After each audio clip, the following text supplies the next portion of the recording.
पुढे घेऊन जाण्यासाठी ज्याने सदैव सदैव प्रयत्न केले.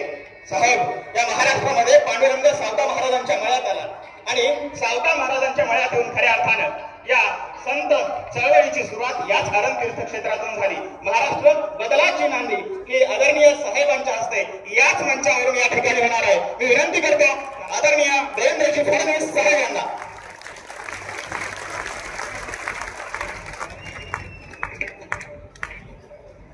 हिंदवी स्वराज्याचे सरसंस्थापक छत्रपती शिवरायांना मानाचा मुजरा करतो.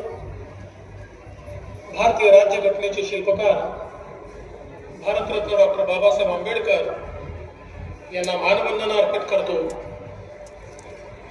संत शिरोमणी सावता महाराज यांच्या चरणी नतमस्तक होऊन त्यांचा आशीर्वाद घेतो आणि ज्यांनी खऱ्या अर्थानं केवळ स्त्री शिक्षण नाही तर संपूर्ण सुधारण्याची मुहूर्तमेढ केली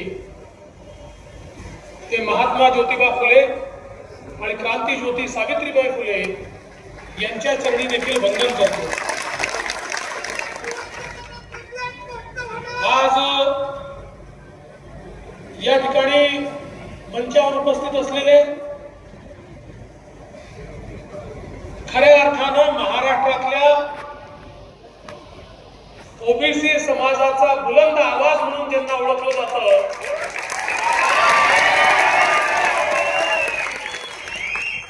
ते छगनरावजी भुजबळ साहेब. हा कार्यक्रम एक प्रकारे आध्यात्मिक असल्यामुळे आज भुजबळ साहेबांची वाणी देखील एखाद्या संतासारखीच होती. त्यामुळे त्यातनं अध्यात्म जास्त येत होतं. त्यांचे नेहमीचे बाण कमी सुटले. ज्यांनी या कार्यक्रमाकरता पुढाकार घेतला ते आमचे सहकारी राज्याचे गृहनिर्माण आणि ओबीसी विकास मंत्री अतुल सावेजी, सावता महाराज वसेकरजी, प्रभू महाराज माळी, महामंडलेश्वर मनीषानंद महाराज, केशव महाराज उपळीकर, आमचे सहकारी आमदार रामभाऊ शिंदे, आमदार योगेशजी टिळेकर, ज्येष्ठ आमदार जयकुमारजी गोरे, सचिनजी कल्याण शेट्टी, रामभाऊ सातपुते, महिला आयोगाचे अध्यक्ष रुपालीताई चाकणकर, रामभाऊ कांडगे, बैरामजी शिरस्कर, या ठिकाणी उपस्थित बाळासाहेब माळी, अभिजित पाटील, आमचे सहकारी अविनाशजी ठाकरे, चेतनजी केदार, रंजन भाऊ गिरवे, अनिलजी जाधव, मंचावरील सर्व मान्यवर आणि या ठिकाणी मोठ्या संख्येने उपस्थित असलेल्या माझ्या सर्व माता भगिनी आणि बंधूंनो, आज अतिशय आनंदाची गोष्ट आहे की श्री क्षेत्र उरण या ठिकाणी ज्यांनी पहिल्यांदा संजीवन समाधी घेतली आणि हे क्षेत्र पावन केलं, पवित्र केलं, अशा या क्षेत्राच्या विकासाकरता आज या ठिकाणी भूमिपूजन झालं. 100 सुसज्ज खोल्या, संत शिरोमणी सावता महाराज वारकरी गुरुकुल शिक्षण संस्था, संत शिरोमणी सावता महाराज जीवनपट शिल्पसृष्टी समूह, संत सावता महाराज शिल्प, संत सावता महाराज यांचा मळा, असं एकूण मोठ्या प्रमाणात कामाची सुरुवात आज झाली.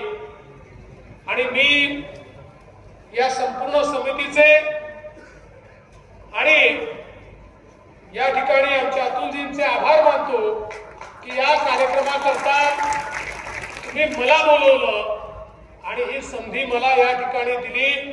खरोखर मी तुमचा ऋणी आहे.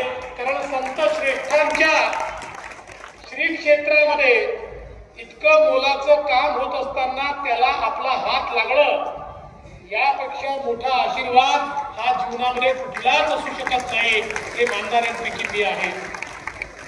आपल्या सगळ्यांना माहिती आहे की या ठिकाणी सावता महाराजांनी खऱ्या अर्थानं कर्मयोग आपल्याला सांगितलं. सामान्य माणसाच्या जीवनामध्ये परिवर्तन घडवण्याचं काम हे त्यांच्या शब्दांनी केलं. त्यांच्या घरी एक परंपरा होती, आजोबा असतील, वडील असतील, ते स्वतः असतील, या परंपरेने साधारणपणे समाजातल्या विविध सावता महाराजांनी संपूर्ण महाराष्ट्राला एक वेगळा विचार दिला आणि या वारकरी हाच तो महाराष्ट्र आहे का? मला असं वाटतं की आज कुठल्याही क्षेत्रातले लोक असतील आणि विशेषतः राजकीय क्षेत्रातले लोक असतील, ते कुठल्याही पक्षाचे असतील, जर मोठे मोठे नेते केवळ मुख घेऊन बसले आणि मतांच्या राजकारणाकरता समाजातली दुही ही जर त्यांनी मान्य ठेवली, तर मला असं वाटतं की आपल्याला वर्तमान तर असेल पण आपल्याला भविष्य नसेल. आणि म्हणून मला असं वाटतं पुन्हा एकदा ही वेळ आलेली आहे की एकसंघ समाज, ठीक आहे, प्रत्येक समाजाचे प्रश्न आहेत, ते महत्वाचे देखील आहेत, ते सोडवले देखील गेले पाहिजे, परंतु हे करत असताना समाजाच्या समोर उभा आहे, कुठेतरी दरी पडली आहे, कुठेतरी विभंगलेला दुभंगलेला अशा प्रकारचा समाज आहे. मला असं वाटतं सावता महाराजांना देखील हे मान्य नव्हतं आणि कुठल्याच संताला हे मान्य नव्हतं.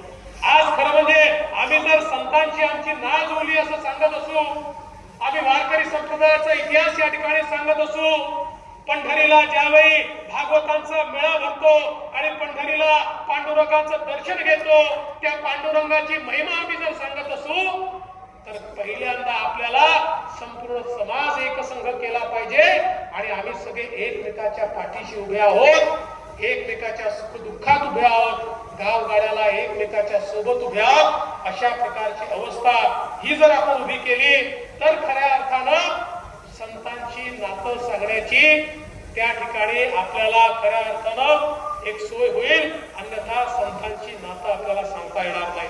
आणि म्हणून आज या निमित्ताने खरं म्हणजे सावता महाराजांचे 37 अभंग फक्त आपल्याला सापडले, पण या 37 अभंगातून ज्या प्रकारचे विचार त्यांनी जर आपण विकास केला नाही तर मला असं वाटतं की त्या विचाराशी आपण प्रामाणिक राहिलो नाही, त्याचा अर्थ आहे. आणि म्हणून राज्य सरकारच्या वतीनं आजच मी घोषणा करतो, याला अ दर्जा तीर्थक्षेत्र म्हणून मान्यता देण्यात येईल. आणि विश्वास आहे याकरता जो काही आराखडा आपण तयार करतोय, तो आराखडा जेवढ्याचा होईल तेवढा निधी तर आपण देऊच, पण आजच 100 कोटी रुपयाचा निधी त्याच्याकरता आपण देण्याचा निर्णय आपण निश्चितपणे घेऊ.